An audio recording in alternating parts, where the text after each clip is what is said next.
Hello, welcome back everybody. Welcome back to another video. Welcome back to my channel. Here is what you're gonna need to make this wig with frontal. You got your lace frontal there. The dump cap. This turned out to be a fake one. Never mind, I made it work. Some hair clip. I've got my needles and thread ready, and a pen, like a white pen, just to mark the wig out, to mark the frontal out before you start. I usually prefer to mark it out and put the frontal on my ear, like ear to ear, and just mark out where I need to cut, which I've already done on this.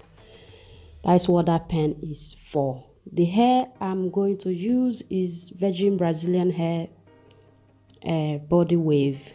I believe this was 220, 218 and a 16 frontal. This is my sister's, so she wants all the 4 bundles to be in, so wish me luck on that. I just quickly want to show you guys the difference between a lace frontal and a silk top lace frontal. This is your lace frontal. It's just your regular lace as it is. Then the silk top have that little extra kind of fabric underneath that make it to look like your scalp.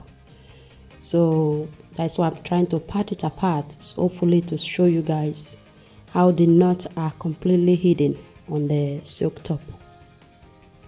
Why just your regular frontal, the knots are not hidden. Often I have to bleach the knot to help disguise that little black dot that you can see. The camera isn't the best, I apologize.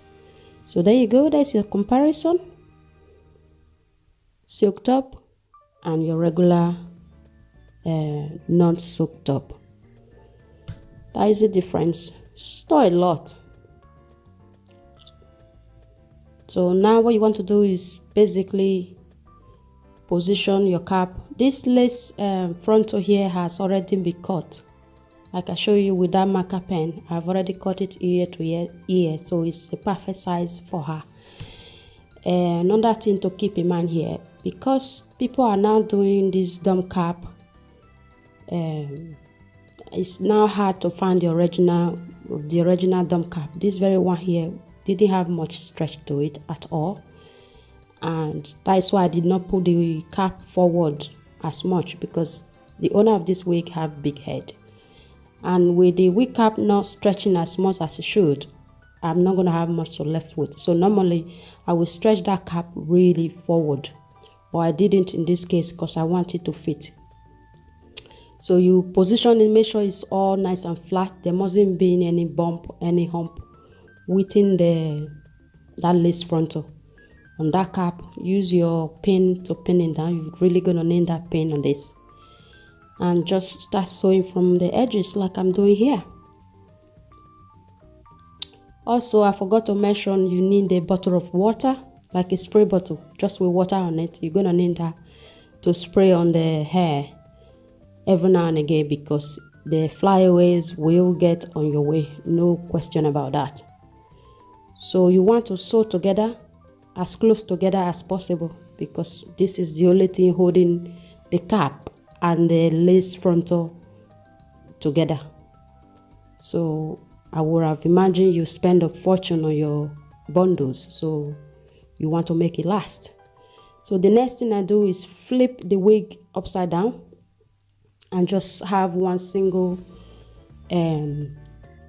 track sewed around it, as you've seen. Then I flick it back up again and start sewing the wig on, the tracks on. So use your pin again, because the main reason I did that, what I've just done, flick the cap over and sewed on it, is to make sure when I do my flip over, which you've just seen me doing right now, the bumps won't be showing, because the flip over help the hair for you to minimize how many times you need to cut your weft, because the more you cut the weft, the more it's gonna shed. So I cut the weft where I really need to cut them.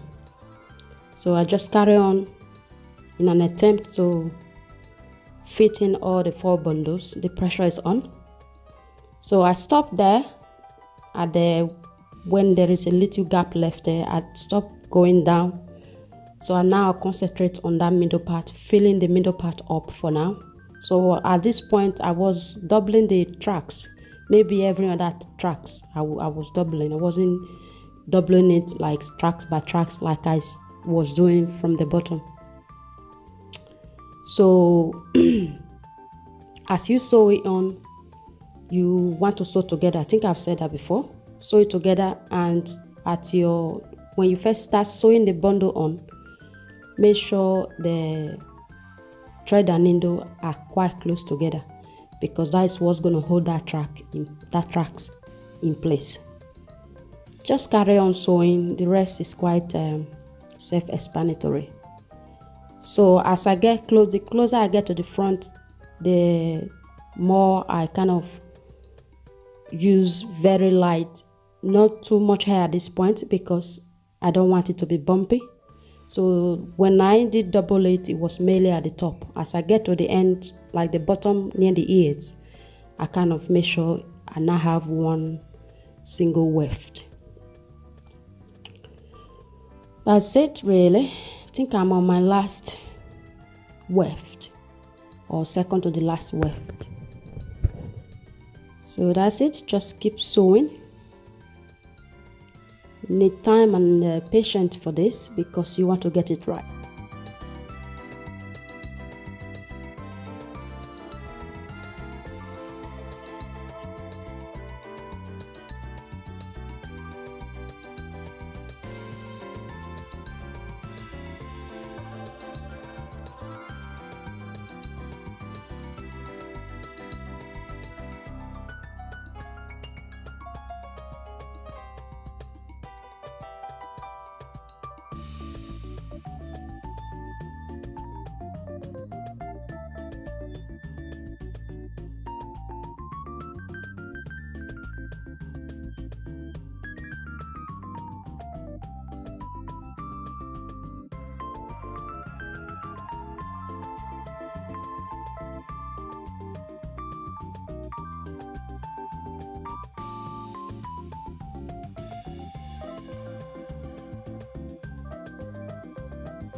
Okay, it's all done.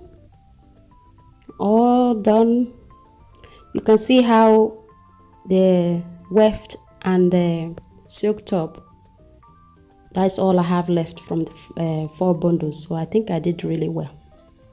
I only have to part the hair, very small hair, for the weft to be covered. So you really want to make sure you sew that last line very closely, as if they are one big happy family, which that is what you want it to be. Really, that is what it's supposed to be. This is how it's supposed to look. There shouldn't be any bump or lump showing after you have finished that last tracks. So yes, I'm very happy with the result, but in the end this wig was huge. So a frontal with 4 bundles, that is a lot of hair. I suppose that is the whole purpose of making your own. So that means you can put as many bundles as you want on it, or as little as you want, really. So yeah, so now you want to take the wig off and carefully cut out that excess dump cap underneath. Be careful with this part, because the only thing holding the whole thing together, once you break any thread, you pretty much toast. So just be careful when you're doing this part. So I cut off the excess, and your wig is ready. She's ready. So I'm just putting in the last finishing touch. I'm going to show you what the back look like in a minute, so you get the gist of why I sewed that tracks when I flipped the wig upside down before, and I sewed the track inside out. You are about to see why that was now. So as you can see from the back, even though I doubled the weft nearly halfway through the wig, no bump or lump is showing. Everything is hidden. So even if you want to try and create your own fake baby hair afterwards, the point is you shouldn't be able to see any lump or bump. This is the purpose of having that first track I sewed in inside out at the beginning of this video. So there you go. There you have it. I will have a separate video on how I pluck the frontal, as well as how I bleach my knot, the knot on the lace frontals. That will be a whole new video together. I hope you guys have enjoyed today's video. If that is the case, do give me a thumbs up and subscribe to my channel. Like and share this video, that would be great. I will see you guys on the next one. Ciao.